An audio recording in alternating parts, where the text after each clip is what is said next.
Top quality और consistent performance के लिए सिर्फ सिल्वर पंप नाम याद रखना।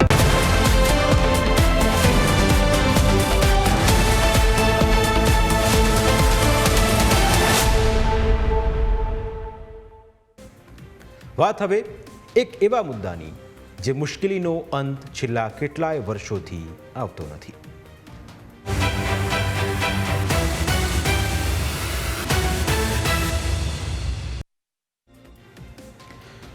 રાજ્યમાં ભરતી પ્રક્રિયા હજુ અટકેલી છે। કોર્ટમાં કેસ થયા હોવાથી આ ભરતી પ્રક્રિયા આગળ વધી શકે તેમ નથી। રાજ્ય સરકાર એક વર્ષથી ભરતીના ગાણા ગાયે જાય છે, પરંતુ વાસ્તવિકતા એ છે કે કાયમી ભરતી નથી થઈ શકી। તેવા સંજોગોમાં વિદ્યાર્થીઓના અભ્યાસ પર કોઈ અસર ન થાય તે માટે કરાર આધારિત ભરતી પણ નથી કરાઈ અને તેના કારણે કચ્છ અને બનાસકાંઠા સહિત બીજા ઘણા જિલ્લાઓમાં શિક્ષકોની ખૂબ જ ઘટ છે।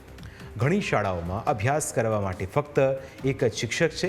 તેવામાં કચ્છમાં એક સામાજિક સંસ્થાએ સરકારી તંત્રને લપડાક આપતી કામગીરી હાથ ધરી છે। કચ્છના મુન્દ્રા તાલુકામાં વિદ્યાર્થીઓનું ભણતર ન બગડે તે માટે શ્રી સર્વ સેવા સંઘ નામની સંસ્થાએ 150 શિક્ષકોની ભરતી કરવાનું નક્કી કર્યું। આ ભરતી જ્ઞાન જ્યોતિ યોજના હેઠળ તાત્કાલિક ધોરણે કરવામાં આવશે। પ્રાથમિક અને માધ્યમિક શાળાઓમાં શિક્ષકોની ઘટ પૂરી કરવા માટે સંસ્થાએ ભરતી પ્રક્રિયા શરૂ કરી છે। આ સંસ્થા દ્વારા નિમાયેલા શિક્ષકોને માસિક 9,000 વેતન ચૂકવવામાં આવશે। મુન્દ્રા તાલુકામાં શિક્ષકોની જે ઘટ છે એને પૂર્તતા કરવા માટે સરકાર સાથે સહભાગી થઈ અને 150 શિક્ષકોની અમે નિમણૂક કરવા જઈ રહ્યા છીએ, જેની વર્તમાન પત્રો અને સોશિયલ મીડિયાના માધ્યમથી આજે અમે જાહેરાત કરી છે। શિક્ષણ એ આપણા યુવાનોનું ભવિષ્ય છે, એટલે એના માટે સરકાર સાથે સંસ્થા પણ સહભાગી થઈ અને આપણે આ પહેલ કરી છે। સામાજિક સંસ્થાઓએ વિદ્યાર્થીઓનું ઉજ્જવળ ભવિષ્ય માટે આવી સરાહનીય કામગીરી તે ખૂબ જ સારી બાબત કહી શકાય, પરંતુ આ ભરતીને લઈ કેટલાક નિષ્ણાંતો સવાલ પણ ઉઠાવી રહ્યા છે। નિષ્ણાંતોનું કહેવું છે કે શું ગુજરાતનું શિક્ષણ તંત્ર પોતાની શાળાઓમાં શિક્ષકોની ભરતી કરવા સક્ષમ નથી? શું સરકારી શાળાઓમાં શિક્ષકોની અછતને પૂરી કરવા માટે ખાનગી સંસ્થાઓ પર આધાર રાખવો પડશે? આ ઘટના શિક્ષણ ક્ષેત્રે ખાનગીકરણની વધતી દખલગીરીનો સંકેત આપી રહી છે, જેના કારણે શિક્ષકો અને શિક્ષણની ગુણવત્તા પર અસર થઈ શકે છે। જોકે તંત્ર માટે શરમજનક વાત એટલા માટે પણ છે કેમ કે થોડા સમય પહેલાં જ સરકારે કચ્છમાં 2500 શિક્ષકોની અલગથી ભરતીની જાહેરાત કરાઈ ચૂકી છે, પરંતુ આ ભરતીના પણ હજુ સુધી કોઈ ઠેકાણા નથી। તેને લઈ ઉમેદવારોનો વિશ્વાસ હવે ડગમગવા લાગ્યો છે।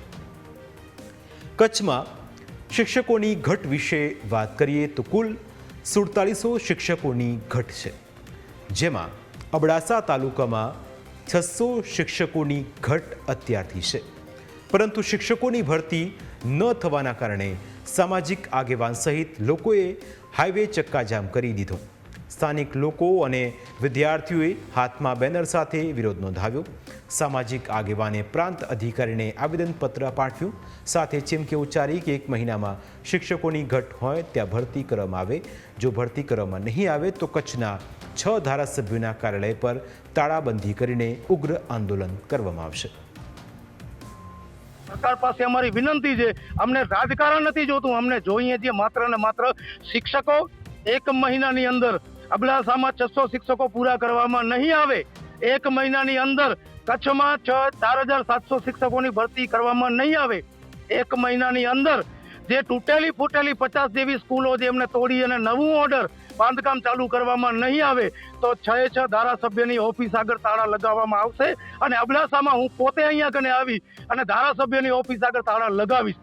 એટલે ધારાસભ્યશ્રીને પણ મારી વિનંતી છે, સરકાર સામે લવ લેટર લખવાનું બંધ કરો। જો તમારાથી શિક્ષકોની ભરતી થાય તો કરો, અન્યથા રાજીનામું આપી દેજો। ફક્ત કચ્છ જ નહીં, રાજ્યના મોટાભાગના જિલ્લાઓમાં શિક્ષકોની ઘટનો પ્રશ્ન વિકટ બનતો જઈ રહ્યો છે। ન વિદ્યાર્થીઓને સારું ભણતર મળી રહ્યું છે, ન વિદ્યાર્થીઓનું સારું ઘડતર થઈ રહ્યું છે। રાજ્યમાં ઉચ્ચતર માધ્યમિકમાં 1500 શિક્ષકોની જગ્યા ખાલી છે, જ્યારે માધ્યમિક વિભાગમાં અંદાજે 1400 જેટલા શિક્ષકોની જગ્યા ખાલી પડી છે। આમ ઉચ્ચતર માધ્યમિક અને માધ્યમિકમાં મળીને કુલ 2900 શિક્ષકોની ઘટ છે, જેને લઈ હવે ઉમેદવારોની ધીરજ ખૂટી છે. ઉમેદવારો હવે ખુલ્લેઆમ વિરોધ કરવા પર ઉતરી આવ્યા છે, કારણ કે ઉમેદવારો માટે હવે એવી પરિસ્થિતિ ઊભી થઈ છે કે હાથમાં લીધેલો કોળિયો ન તેવું ખાઈ શકે છે, ના થાળીમાં પાછો મૂકી શકે છે. વિરોધ કરનારા ઉમેદવારોની જુદી જુદી માંગણીઓ પણ છે. ઉમેદવારોનું કહેવું છે કે દરેક કેટેગરીમાં ઉમેદવારને મેરિટ પ્રમાણે જનરલ કેટેગરીની સીટ પસંદ કરવા મળે. બીજા રાઉન્ડમાં પહેલા રાઉન્ડની જેમ ખાલી પડેલી જગ્યાઓમાં સીટ પસંદ કરવા મળે. ખાલી જગ્યાઓમાં સત્વરે બીજો રાઉન્ડ પાડી લાયક ઉમેદવારને ન્યાય આપવામાં આવે.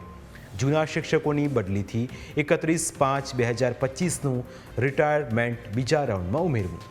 આચાર્યની ખાલી જગ્યાઓ મળીને કુલ 5000થી વધારે ખાલી જગ્યાઓ બીજા રાઉન્ડમાં ઉમેરવાની ઉમેદવારોની માંગ છે.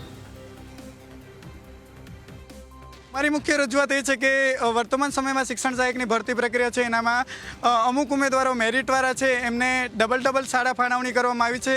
એનામાં જોઈએ તો આપણે હાયર સેકન્ડરીમાં 1500 જેટલી ઉમેદવારોને ડબલ શાળા એટલે ટોટલ 3000 જેટલી શાળા ફાળવણી કરવામાં આવી અને એનામાંથી ખાલી 1500 જેટલી જગ્યા ભરાણી. અને માધ્યમિકમાં આપણે જોઈએ તો એનામાં આપણે 1400 જેટલી જગ્યાઓ છે એનામાં ડબલ શાળા ફાળવણી કરવામાં આવી છે. એમ કુલ મળીને 2800 શાળા ફાળવણી કરવામાં આવી, પણ એનામાંથી માત્ર ને માત્ર 1400 ઉમેદવારો લાગેલા છે. તો અમે રહી નથી ગયા, અમને રાખવામાં આવેલા છે.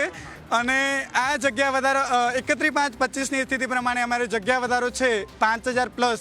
એ જગ્યા વધારો આ ભરતી પ્રક્રિયામાં સમાવિષ્ટ કરી અને ગ્રાન્ટેડ શાળાઓ છે એને મળતી બચાવવામાં આવે. જો કે હવે શિક્ષકોની ભરતીનું ગૂંચવાયેલું કોકડું હવે ક્યારે ઉકેલાશે તે એક મોટો પ્રશ્ન છે. પાટનગરના ધક્કા ખાઈને ઉમેદવારોના ચપ્પલ ઘસાઈ ગયા, બૂમો પાડીને જીભ ઘસાઈ ગઈ, તેમ છતાં કોઈ પણ પ્રકારનું પરિણામ ન મળતા ઉમેદવારોમાં હવે નિરાશા છવાઈ ગઈ છે. અમારી વિશેષ રજૂઆતમાં આજે બસ આટલું જ. ફરી મળીશું આપને સ્પર્શતા મુદ્દા સાથે. ત્યાં સુધી રજા આપશો. નમસ્કાર.